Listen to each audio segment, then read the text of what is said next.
जयस्वाल दक्षिण विभागाचा फलंदाज रवी तेजाला इतक्या स्लेजिंग करत होता की कर्णधार अजिंक्य रहाणेने त्याला मैदान सोडायला सांगितलं। तथापि नंतर त्याने एका युट्यूब चॅनलला दिलेल्या मुलाखतीत सांगितलं की त्याला त्याच्या खेळाडूला मैदान सोडण्यास सांगावं लागलं कारण त्याच्यावर 4 सामन्यांची बंदी घातली गेली असती। तेव्हा रहाणे म्हणला होता की यशस्वीने मर्यादा ओलांडली। जर कोणी तुम्हाला स्लेजिंग करत असेल तर तुम्ही त्याला उत्तर दिलं पाहिजे, पण एक मर्यादा आहे जी ओलांडू नये। तेव्हापासून जयस्वाल रहाणेवर नाराज होता। दरम्यान यावर्षी रणजी ट्रॉफीमध्ये मुंबई विरुद्ध जम्मू आणि काश्मीर सामन्यामध्ये रहाणे सोबतचे त्याचे संबंध खूपच बिघडले। सामन्यामध्ये जयस्वाल ज्या पद्धतीने बाद झाला त्यावर मुंबई संघ व्यवस्थापनाने प्रश्न उपस्थित केले होते। त्या सामन्यामध्ये जयस्वाल पहिल्या डावामध्ये फक्त 4 आणि दुसऱ्या डावामध्ये 26 धावा करू शकला।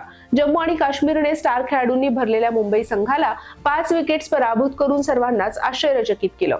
सामन्यानंतर प्रशिक्षक ओंकार साळवी आणि कर्णधार रहाणे यांनी जयस्वालच्या वचनबद्धतेवर प्रश्नचिन्ह उपस्थित केलं होतं।